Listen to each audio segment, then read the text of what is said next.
हमारा भाव होना चाहिए, वही हमारी भावना होनी चाहिए। ठीक है, कि हम मन से सुने, और क्योंकि टीचर कैसे पता करता है कि आपको कोई चीज समझ में आया या नहीं आया, वो आपके फेशियल एक्सप्रेशन को रीड करता है। ठीक है, तो जहाँ आपका मन हो वहीं आपका भाव होना चाहिए, और आप पूरे मन से, पूरी भावना से अगर कहीं पे ध्यान केंद्रित करके सीखते हो तो आपको वहाँ से आनंद प्राप्त होता है, और आनंद के साथ सीखा हुआ कोई भी विषय हमें कभी भी भूलता नहीं।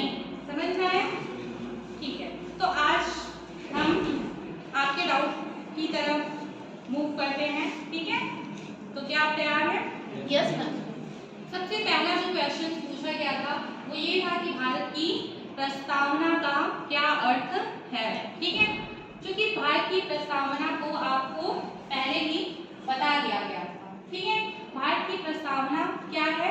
ये पूरे संविधान का सार है। ठीक है, जैसे कि पूरे संविधान का सार है, जैसे आप किताब खरीदते हो। ठीक है, किताब का जो पहला आमुख करके एक पेज होता है जिसपे कि राइटर भी लिखता है कि ये किताब किसके लिए लिखी गई है, इस किताब को लिखने का क्या उद्देश्य है, ये किताब किस को लाभान्वित करेगी, किस विषय पे लिखा गया है। यानी आप अगर पूरी किताब ना भी पढ़ो, सिर्फ उस 1 से 1.5 पेज को पढ़ लो तो आपको समझ में आ जाता है कि ये किताब किस विषय पे बेस्ट है, क्या लाभ देगी, किसके लिए लिखी गई है। ठीक है, उसी तरह जो हमारे संविधान की प्रस्तावना है वो भी क्या है? पूरे संविधान का सार है।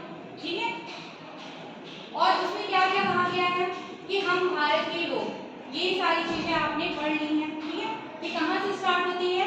हम भारत के लोग से स्टार्ट होती है, यानी कि हम भारत के लोग, यानी कि आप जो अंतिम रूप से जो सर्वोच्च शक्ति है वो किसमें निहित है?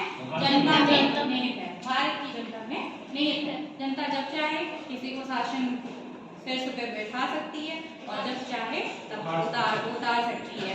किसी कवि ने कहा भी है ना कि सिंहासन खाली करो कि जनता खाली है।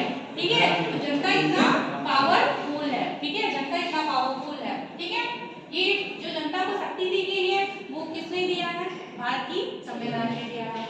इसके साथ साथ भारत की मतलब कि कैसा नेचर है इस बारे में भी क्या करती है हमारी प्रस्तावना बात करती है कि संपूर्ण प्रभुत्व संपन्न। इसका अर्थ क्या होता है कि संपूर्ण सर्वोच्च शक्ति, यानी कि भारत क्या है? प्रभुत्व संपन्न है। प्रभुता का अर्थ क्या होता है? सर्वोच्चता, यानी वो शक्ति, वो अथॉरिटी, वो पावर जो कि सबसे हाई है। ठीक है, यानी कि वो किसी भी बाह्य निर्णय के लिए या आंतरिक निर्णय के लिए किसी पर भी डिपेंड नहीं है। वो क्या है कि पूरी तरह से स्वतंत्र है, अपने निर्णय लेने के लिए स्वतंत्र है। वो किसी भी अन्य देश के, अन्य जो राष्ट्र है उस पर आक्रमण करके उसकी भूमि का अधिग्रहण कर सकती है, या अपनी किसी भूमि पे अपना हक छोड़ दे सकती है, जाओ हमें नहीं चाहिए। ठीक है, तो ये क्या है? सर्वोच्च शक्ति है। समाजवादी, समाजवादी का मतलब क्या होता है? उत्पादन के साधनों पर, उत्पादन के कौन कौन से साधन होते हैं? श्रम,